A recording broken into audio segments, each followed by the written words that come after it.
ኢትዮጵያ ቀይ ባህር አይገባትም የሚለውን አልሰማንም። በ60 ኪሎ ሜትር ርቀት 100 ሚሊዮን ህዝብ ወደብ ይዘጋበት የሚል ስምምነት በምንም አይነት ተቀባይነት አይኖርም ነበር። ይሄንን ጥያቄ የሚያቀርብ ሰው ቢኖር ኖሮ የተከበሩ ፕሬዝዳንት፣ ይህ ጉባኤ የሽግግር መንግስቱን ለመመስረት የተዋቀረ ብቻ መሆኑንና የኢትዮጵያን ህዝብ በምንም አይነት የማይወክል መሆኑን ደጋግመው አስገንዝበውናል። በዚህ መሰረት ይህ ጉባኤ በኢትዮጵያ ህዝብ ስም ምንም ጉዳይ ሊወስን፣ ሊያግድ ወይም ሊሰርዝ አይችልም።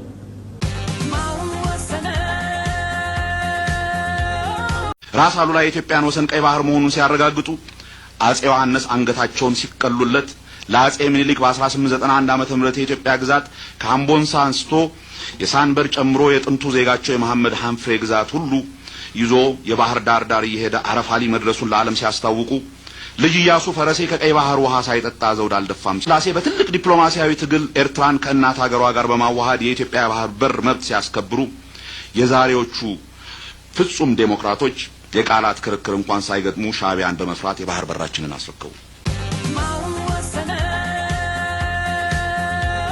በእርግጠኝነት ነው የምነግርህ፣ የኛ ውሃ በነፃ እየተጠጣ ጨው ለከብት እንኳን ለግመል እንኳን መጠጥ የማይሆንን ባህርን አባጠገባው አትለፉ ማለት አይቻልም። ሰላም ጤና ይስጥልኝ ውድ ወንድሜ አቤረታ፣ በመጀመሪያ እንኳን ወደ አዲስ ምንጭ መጣህላለኝ። አመሰግናለሁ ወንድሜ። እንዴት ውሸት መገናኘቴ ደስ ብሎኛል።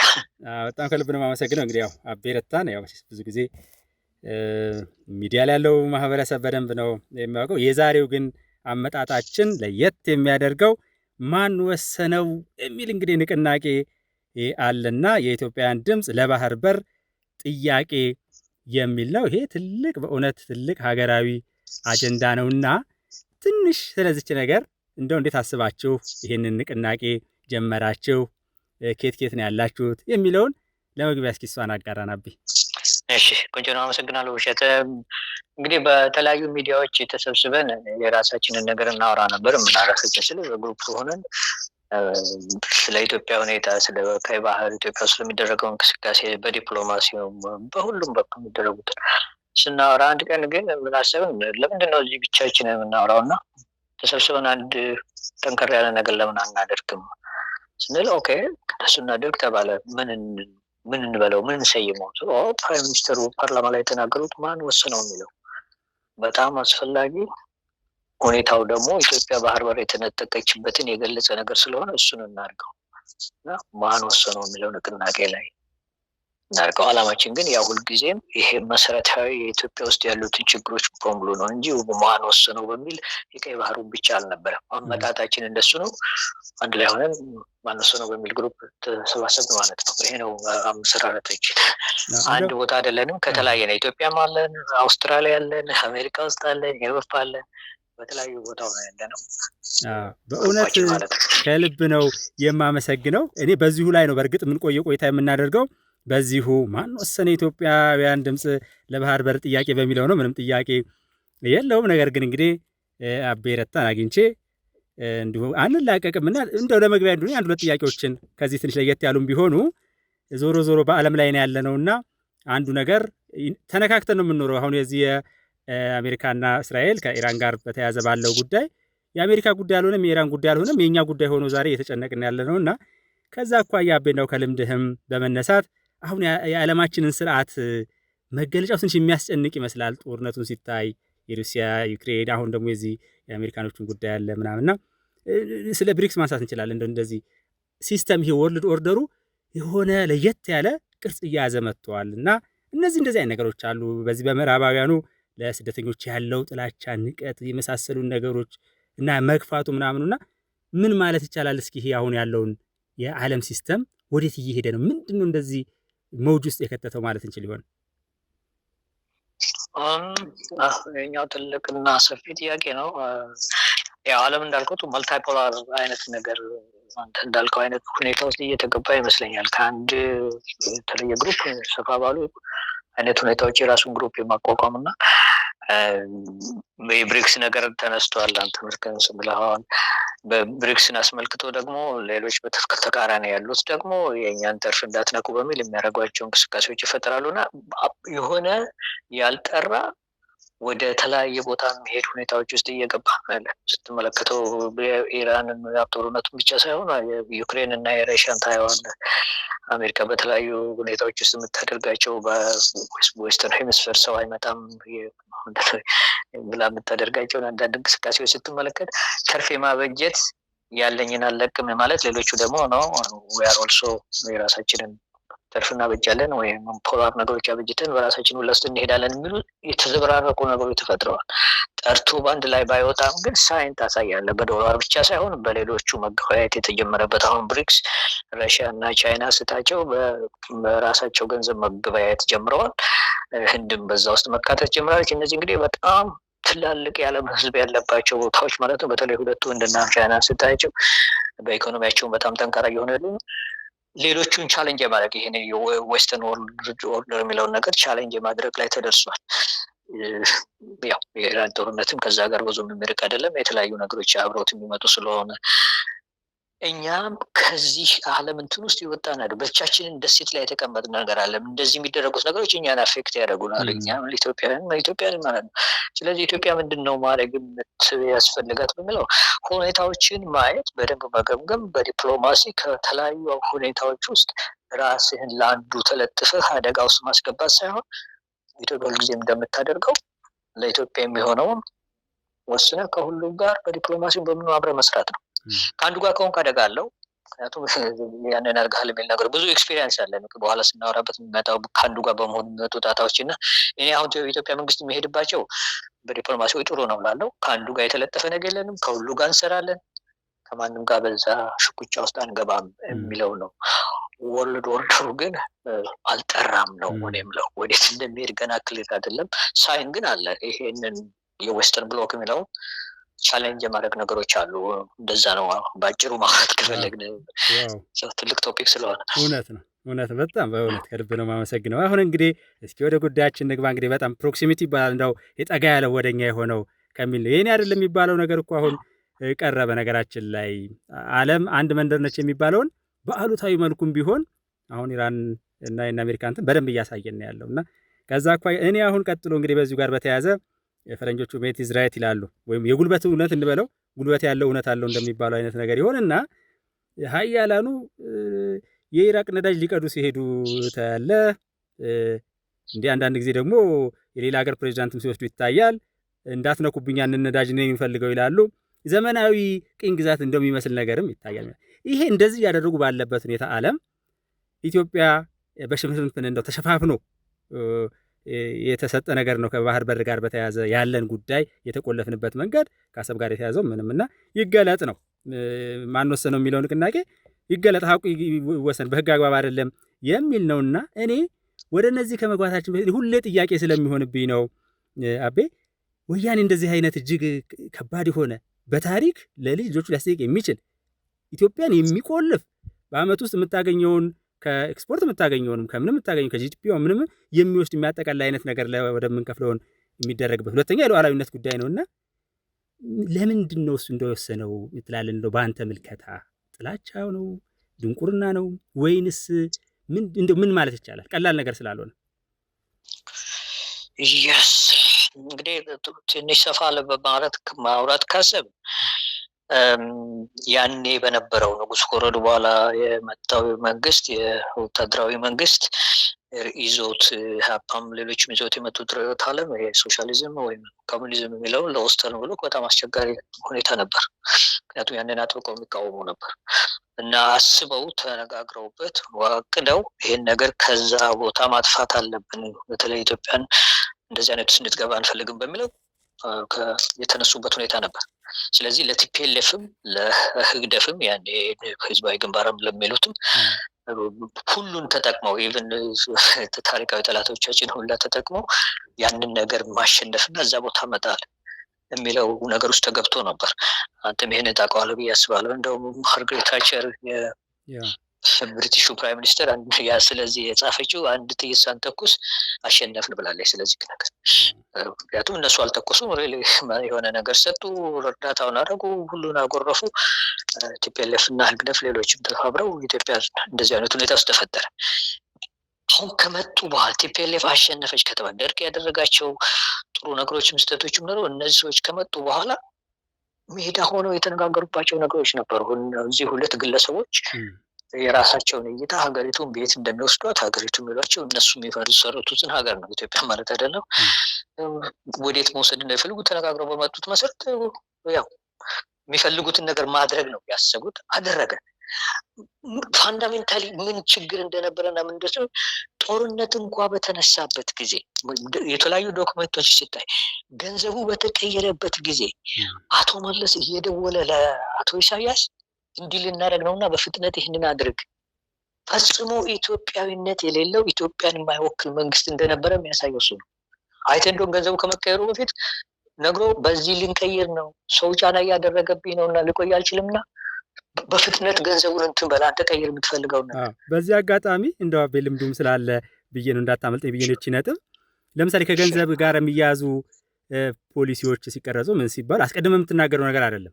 ጠዋት ተነስተህ ነው ከዛሬ ጀምሮ ለምሳሌ ዶላር ጭማሪ ካለ እንዲህ ነው ይባላል እንጂ በሚቀጥለው ሳምንት ዶላር እጥፍ ይሆናል ማለት አይደረግም። እና ሌላ ሀገር ሆናለች ያቺ ኦልሞስት 7 ዓመት ተቆይቷልና የሌሎችም ሀገር ተሞክሮስ ምን ይመስል እንደው እዚሁ አያይዘው እንደተሄድበት ብዬ ነው። ገንዘብ መቀየር ሌላ ነገር ነው።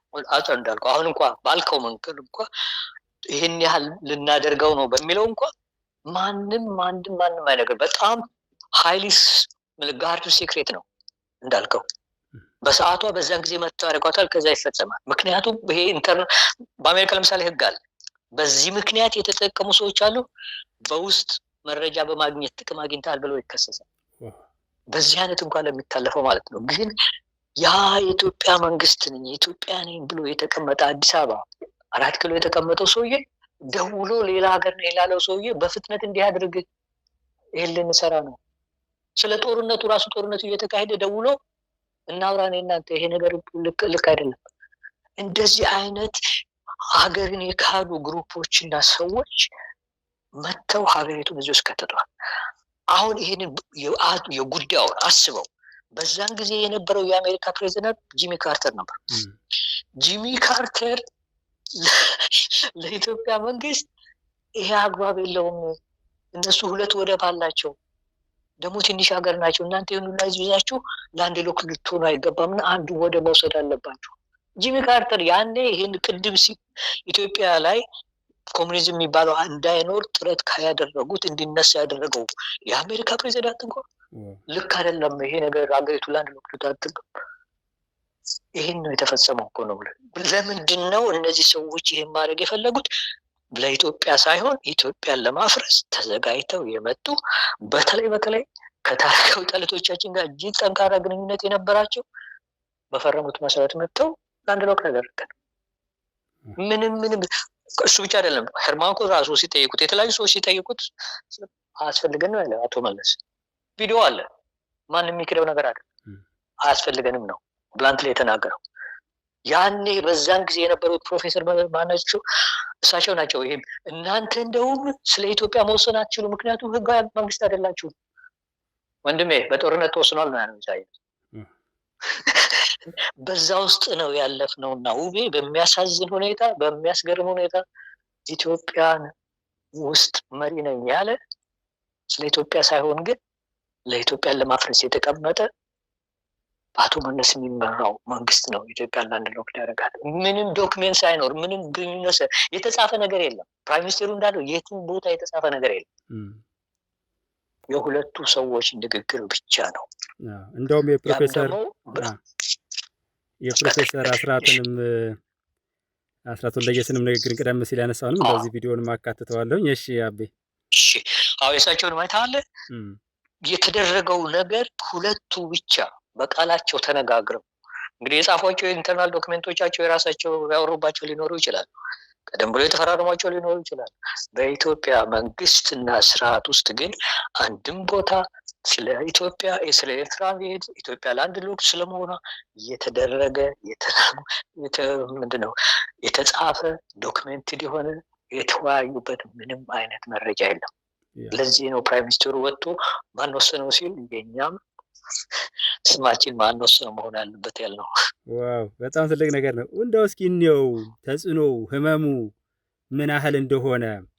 አንደኛ ይሄ መቆለፏ ሙሉ ለሙሉ እንድትቆለፍ ሲደረግ በቀጠናው ላይ አጠቃላይ በዚህ ምስራቅ አፍሪካ ምክንያቱም አሁን አንዳንድ ጊዜ ምንድነው የሚሉት ሰዎች ቀጣዩ ሶስተኛ ዓለም ጦርነት እኮ ቢነሳ ምስራቅ አፍሪካ ላይ ነው የሚነሳ ሁሉ ይላሉ። ሁሉም ሀገራት ትልቆቹ እዚህ ስላሉ ማለት ነውና አንደኛ በቀጠናው ላይ ባላት ተጽዕኖ ላይ ያሳረፈው ነገር እንዴት ነው? ሁለተኛ ማጣቷ ራሱ የደረሰባትን ህመም በሚል ልግለጸው ብዬ ነው። ተጽዕኖ የኢኮኖሚያዊ ተጽዕኖ፣ ፖለቲካል ተጽዕኖ እና ደግሞ እየተፈተሸች እየተበረበረች ነው እንደ እስረኛ የምትገባው ቋ እየታየና እንደው ምን ማለት ይቻላል?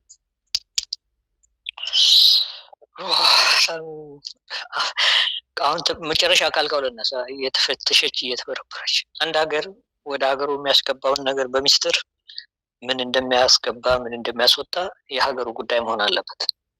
ምክንያቱም የሴኩሪቲ ነገር አለ።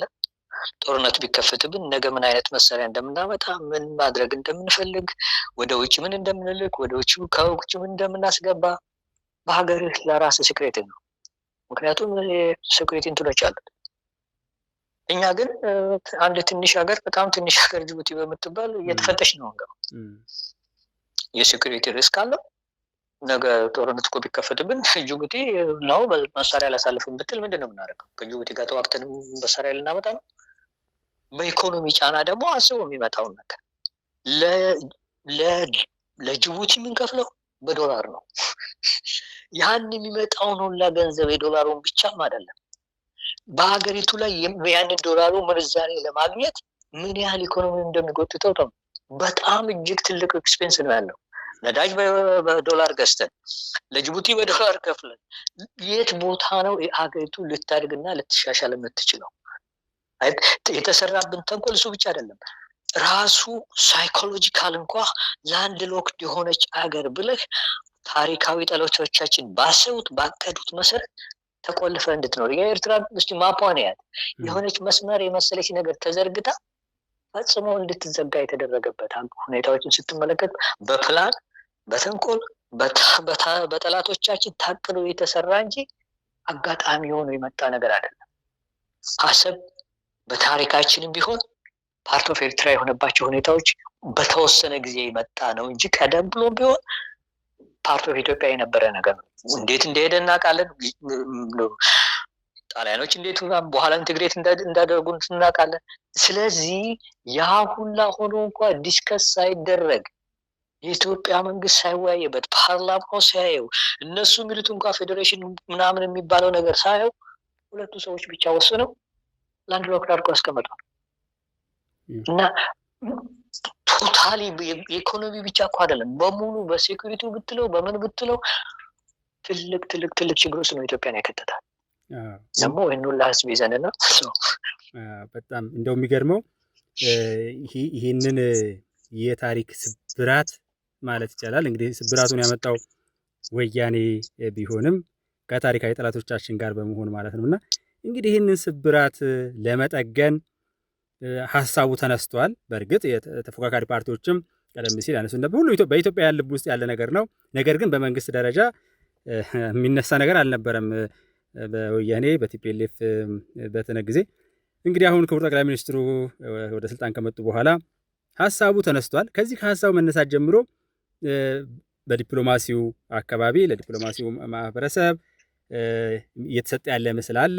እንዲሁም ደግሞ መከላከያው እየተገነባ ያለበት ሁኔታ አለ። በቴክኖሎጂም በምንም ራስን የማብቃት ነገር ኢትዮጵያን የሚመስል መከላከያ የመገንባት ከዚሁ ጋር በተያያዘ የመከላከያ አመራሮች በተለይ በውጭ ጉዳይ ላይ ያሉት ማለት ነው የሚሰጧቸውም ልብን ሞቅ የሚያደርጉ መግለጫዎች አሉ። እየተነጋገርን ነው ከዓለም አቀፉ ማህበረሰብ ጋር ይላሉና ይህን ለመቀየር እየተሄደ ያለበትን መንገድ መንግስት ያነሳበትን መንገድ እና ዲፕሎማሲው ጋር የደረሰ ያለበትን መንገድ እንደው ምን ማለት እንችላለን?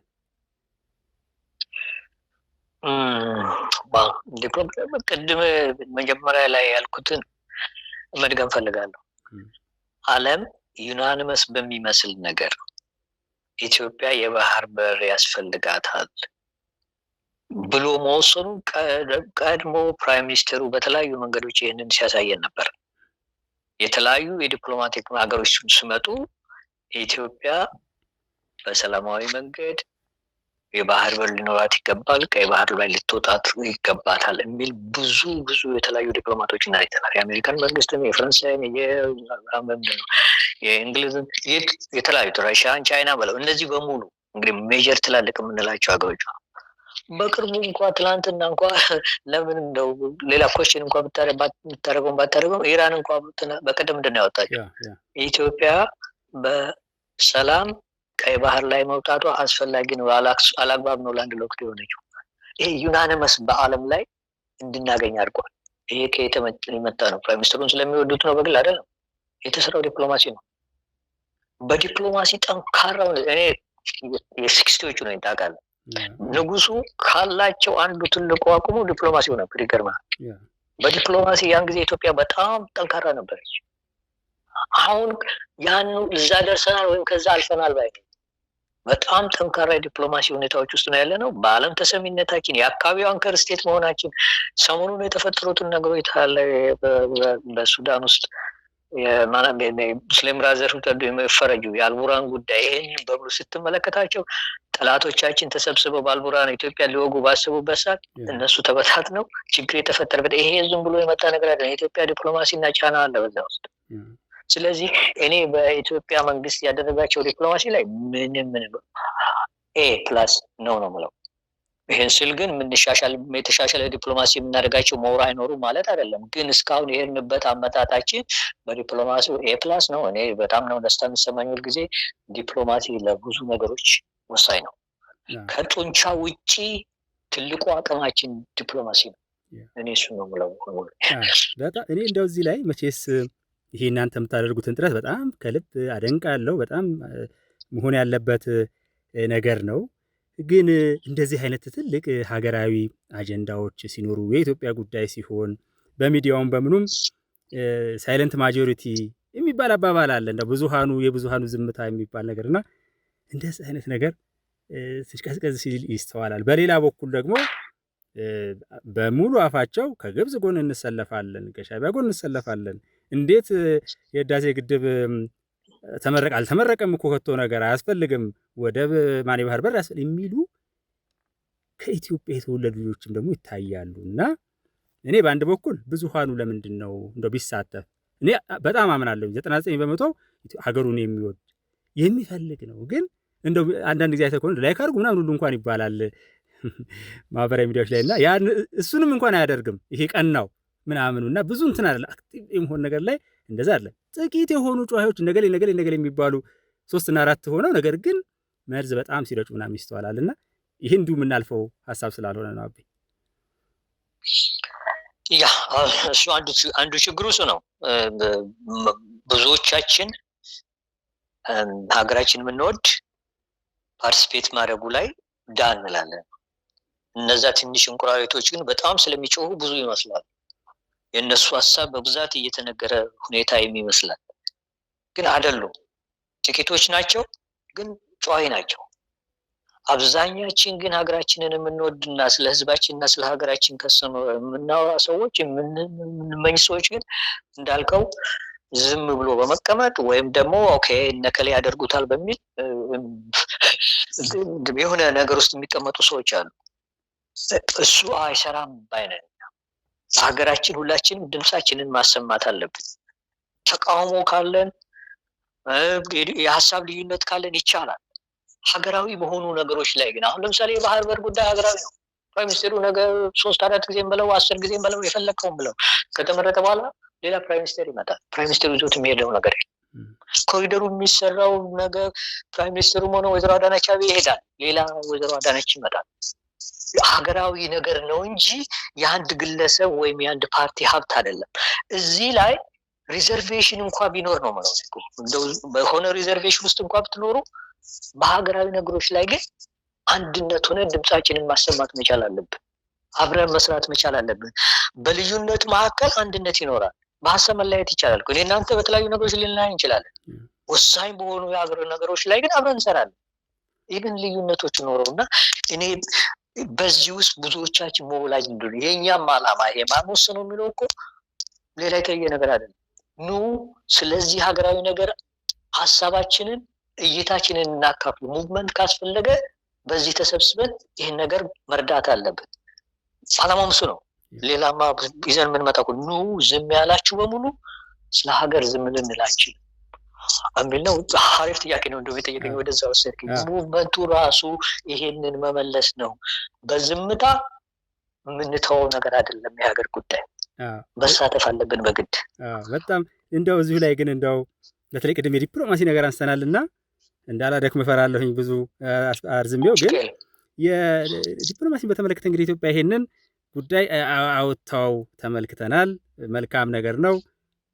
ሀሳቡን ከማንሳት ጀምሮ የውይይት ሀሳብ ከማድረግ ጀምሮ ከዛ ደግሞ በሰላማዊና በህጋዊ መንገድ ብቻ ነው የሚለውን ነገር አበክሮ ከመሄድ ጀምሮ በማንኛውም መንገድ በጦርነትም አሉ ጠቅላይ ሚኒስትሩ እያሉ የውጭ ሚዲያዎች ሳይቀር ሲሉ አይተናል። ግን የትም ቦታ ላይ እንደዛ አይነት ነገር የለም። ግን በተመሳሳይ ጊዜ ደግሞ መከላከያም ማጠናከር ምንም እሱ ጥያቄ የሌለው ነገር ነውና የዲፕሎማሲ ነገር ሲነሳ ኢትዮጵያ ያው እንደሚታወቀው በጣም በገለልተኝነት ትታወቃለች። ለምሳሌ ከአሜሪካ ጋር በተያዙ እና መሰል በዛኛው በኩል ባሉ አሰላለፎች የራሷን ጥቅሟን እየጠበቀች ለመሄድ ትሞክራለች። ገና በማደግ ላይ ነው ያለችው። ብሪክስ ውስጥም ደግሞ አለች እንደዚህና ይሄ ሌሎቹ ደግሞ የሚያደርጉት ምንድነው? እሱ ለምሳሌ አሜሪካ ስትነሳ እንግሊዝ አብሮ የመነሳት ነገር በአፍሪካ ውስጥም እንደዛ አለ።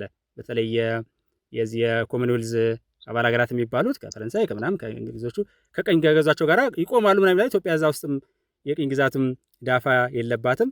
ግን ይሄ ነገር እንዴት ይታያል? ገለልተኛ ሆኖ መቀጠሉ። እሺ ቅድም ካነሳሁት ጋር ማያያዝ ፈልጋለሁ። ኢትዮጵያ አሁን ባለው ኦርደር ከየትኛው ጋር ነው የምትለጠፈው? ከአንዱ ጋር ከተለጠፈችስ ምን ችግር ያመጣል? ይሄ ነው ወሳኝ ጥያቄ የሚሆን።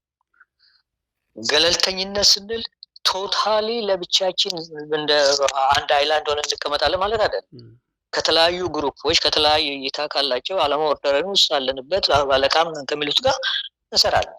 ግን የአንዱን አይዲዮሎጂ በማቀንቀል ሌላውን በመንቀፍ ችግር ውስጥ የምንገባበት ሁኔታ አይፈጠር ነው ያ ነገር። ዋናው ኢሰንሱ የዚህ ነገር ገለልተኝነት ማለት ምንድነው? ለአንዱ አገለግላለሁ ብለህ ሌላውን ጋር አትጣላ፣ ከሌላው ጋር ሽኩቻ ውስጥ አትግባ። አይ ቲንክ ንጉሱ ሲሉ የነበረው በንጉሱ ጊዜ ሲወራም የነበረው ነገር ይሄ ነው። የሚያደርጉትም ይሄ ነው። ግን ዝንባሌያቸው ወደ ዌስተርን ቢሆንም እንኳ እኔ ይህንን እስካደረገ ድረስ የኢትዮጵያ መንግስት እንደሱ ነው እየሄደ ነው ብለው ምክንያቱም ማየት ትችላለህ። ከተለያዩ ሀገሮች ኢቭን ከሌሎቹ በጣም ተቃዋሚ ከሆነችው ከኢራን ጋር እንኳ ያለው ማየት ትችላለህ። የእኛ ኦይል አልፎ መምጣቱ እንደተባለው እውነት ነው። ያወጡትን መግለጫ ስትመለከት የማንኝ ተለጣፊ እንዳልሆነ ከቻይናም እንሰራለን፣ ከራሻም እንሰራለን፣ ከህንድም እንሰራለን፣ ከአሜሪካን ጋር እንሰራለን፣ ከዌስተርን ዩሮፕ የምትላቸው በሙሉ ኢዩ ከሚለው ጋር እንሰራለን። ይሄ ገለልተኝነታችን ያሳያል። የማንም አንድ ግሩፕ ተለጣፊ ሳንሆን ከሌሎቹ ጋር ሆነን አብረን መስራትና ሀገራችን ማሳደግ፣ ህዝባችን ወደ ተሻለ ኑሮ እንዲሄድ ማድረግ ነው። እኔ እሱ በሱ ነው ያለ ነው እንግዲህ በእኔ እውቀት። ማን ወሰነው? የኢትዮጵያውያን ድምፅ ለባህር በር ጥያቄን በጣም ትልቅ ነገር ነው ያደረጋችሁ ያላችሁት። ይህን እንግዲህ ለማሳካት በሚካሄደው ሂደት አንዱ የሚፈትነን ነገር ከሰላም ጋር በተያያዘ ወደ ትግራይ አካባቢ፣ አማራ አካባቢ፣ ኦሮሚያ አካባቢ አንዳንድ ቦታዎች ላይ ጫካ የገባ መሳሪያ ይዞ ገልበጥ የሚለው ብዙ ለማድረግ ይሞክራል። አንዳንዶቹ በጣም በግልጽ እየታወቀ ነው ያለው። ልብ ያላቸው ሊና ያላቸው እየተመለሱ እንመለከታለንና እንደው ምክርህንም አስተያየትህንም መልእክትህንም ለእነዚህ ወገኖችን በማድረግ ትልልቅ አጀንዳ ይዞ ሀገራዊ መምጣት ነው የሚሻለው እንደ ማን ወሰነው አይነትና የመጨረሻ መሰናበቻ ጥያቄ ይሄ ነው አቤ። ዋው ይሄኛው ትልቅ ጥያቄ ነው። በጦርነት ሊፈታ የሚችል የሀገሪቱ ውስጥ ያለውን ነገር በኃይል በጉልበት አስፈጽማለሁ የሚባልባቸው ዘመኖች አብቅተዋል። ማንም በአሁኑ ሰዓት ያንን ማድረግ አይችልም። የማይቻልበት ምክንያቱ ብዙ ነገሮች አሉ። ቅድም እንዳልኩት በዲፕሎማሲው እንዳደግ ነው፣ በኢኮኖሚ እንዳደግ ነው፣ በሚሊተሪ አቅማችንም ደግሞ ጠንከር ብለናል። ሁለተኛ እነዚህ አሁን የሚተኩሱት ግሩፖች ኢትዮጵያውያን ሜጀር አብዛኛው ኢትዮጵያ የተሰበሰበበትን ጃንጥላ ውስጥ አይደለም ያለው። ከዛ ወጣ ያለ ለራሱ ግሩፕ እና ለራሱ የሚያስብ ግሩፕ ነው። ያ ግሩፕ ደግሞ ከዚህ በፊት 4 ኪሎ ሲገባ ያደረሰብን እናውቃለን። ፋኖም በለው ሸኔም በለው አሁንም ደግሞ የቀረው የቅራቅንቦት ፒኤልኤፍ ነው የሚያደርገው ነገር ያ የተመሳሳይ ነገር ነው። እሱንም አይተነው ተሞክሮኮ የደረሰውን ነገር አይተናል። አንድ ሎክዶር በዘረኝነት ውስጥ እንድንካተትና እንድንላይ ተደረገ። እርስ በርስ የጎረቤት እንድንደራረግ ተደረገ። እሱ የሚሰራ ነገር አይደለም። ያንን አልፈነዋል። አሁን ወደ ተሻለ ሁላችንን ኢትዮጵያ ብትባል ሁላችንን በእኩልነት የምታስተናግደን የሁሉም ሰው ኢንዲቪጁዋልም ሆነ የግሩፕ መብት የምታከብር ኢትዮጵያ በዲሞክራሲ የምትሄድ ኢትዮጵያ እየተመሰረተ ነው። በምርጫ ሁኔታ ውስጥ አልፈናል። እንደገና አሁን ልንመርጥ ነው። ስለዚህ በዛ ነው የምንሄደው። ለእነዚህ ወንድሞቻችን የምንላቸው ሀሳብ ካላችሁ የተለየ ነገር እኔ በተሻለ መንገድ ኢትዮጵያን ወደ ተሻለ ሁኔታ አመጣታለሁ የምትሉ ከሆነ ሀሳባችሁን ይዛችሁ ነው። የሰሞኑ ጭቅጭቅ ታለ የፓርቲዎች የተለያዩ ፓርቲዎች የተነሱ አንዳንዶቹ ጥሩ ሀሳብ ኖሯቸው ጠንከር ብለው የሚሄዱ ሁሉ በሌሎቹ ደግሞ ስቲል እዛ የሚረግጡላሉ። እነሱም እንኳን ያንን ይዘው ሚዲያ ላይ ወጥቶ ይከራከራሉና በጠመንጃ ሊሆን የሚችል የለም። እኔ ለእነዚህ ሰዎች የምላቸው ሀሳብ ካላችሁ አቅም አለን፣ የተሻለ ነው፣ የእኛ ነገር ነው የተሻለ የምትሉ ከሆነ ለህዝብ፣ ለሀገር፣ በሀገር ደረጃ የምታስቡ ነው። ለግሩፕ፣ ለጎጥ፣ ለአንድ ዘር የምታስብ ከሆነ ጫወታችን ሌላ ነው። ሀገርና ህዝብን የምታስቡ ግን ነው ምንላቸው። ለሀገር አስቡ፣ ለህዝብ አስቡ። ችግሮች በንግግር በቴብል ዙሪያ ሊፈቱ ይችላሉ። ለእኔ ለግሩፔ ለዘሬ ያልክቀን ግን ኢትዮጵያ በሱ የምትደራደርባቸው ሁኔታዎች አይኖሩም። አብዛኛችን በዛ ነው ያለ ነው። ትንሽ ጠቃሞች ልታስቸግሩ ትችላላችሁ። እኛ ግን የምንላችሁ የማይሆን መንገድ ውስጥ አትሂዱ፣ ምክንያቱም አይቻልም። ያ መንገድ አያስኬድም። እኛ ግን ጦርነት አንፈልግም። ሀገር እንዲረበሽ አይፈልግም። ምክንያቱም ኢኮኖሚን ያበላሻል፣ የህዝብ ኑሮ አደጋ ውስጥ ይጥላል። ሀገራችንና ህዝባችን ለማታደግ ግን ያ ብቻ ሆነ ከሆነ አማራጩ ደግሞ ምንም ማድረግ አይቻልም ነው የምላቸው። እኛ ግን ሰላምን እንመርጣለን ነው የምለው። ይሄን ነው የምለው። አቤረታ ማን ወሰነው የኢትዮጵያውያን ድምፅ ለባህር በር ጥያቄ በአንተ መሰነባበቻ እንለያ ኢትዮጵያ በልጆቿ ከብራ ትኖራች በሚለው በዛ ሸኘ። ፐርፌክት። የኢትዮጵያ በልጆቿ ታፍራና ተከብራ ለዘላለም ትኖራለች። ታንክ ዩ። በጣም አመሰግናለሁ ወንድሜ። ክብር ይስጥልኝ፣ ክብር ይስጥልኝ።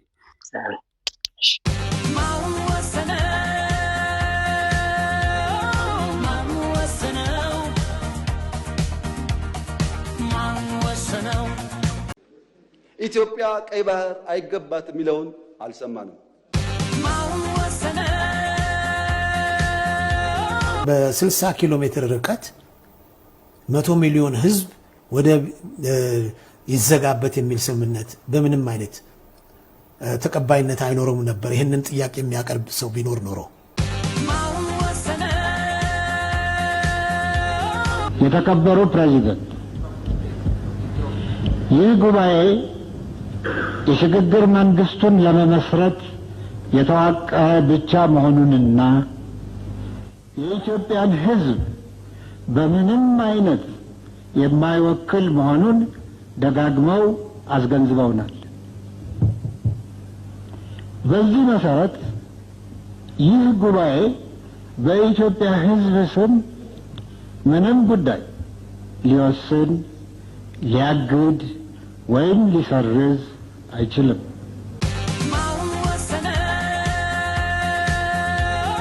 ራስ አሉላ የኢትዮጵያን ወሰን ቀይ ባህር መሆኑን ሲያረጋግጡ አጼ ዮሐንስ አንገታቸውን ሲቀሉለት ለአጼ ምኒልክ በ1891 ዓመተ ምህረት የኢትዮጵያ ግዛት ከአምቦንሳ አንስቶ የሳንበር ጨምሮ የጥንቱ ዜጋቸው የመሐመድ ሐንፍሬ ግዛት ሁሉ ይዞ የባህር ዳር ዳር እየሄደ አረፋሊ መድረሱን ለዓለም ሲያስታውቁ ልጅ ኢያሱ ፈረሴ ከቀይ ባህር ውሃ ሳይጠጣ ዘውድ አልደፋም። ስላሴ በትልቅ ዲፕሎማሲያዊ ትግል ኤርትራን ከእናት ሀገሯ ጋር በማዋሃድ የኢትዮጵያ ባህር በር መብት ሲያስከብሩ የዛሬዎቹ ፍጹም ዴሞክራቶች የቃላት ክርክር እንኳን ሳይገጥሙ ሻዕቢያን በመፍራት የባህር በራችንን አስረከቡ። በእርግጠኝነት ነው የምነግርህ። የኛ ውሃ በነፃ እየተጠጣ ጨው ለከብት እንኳን ለግመል እንኳን መጠጥ የማይሆንን ባህርን አባጠገባው አትለፉ ማለት አይቻልም።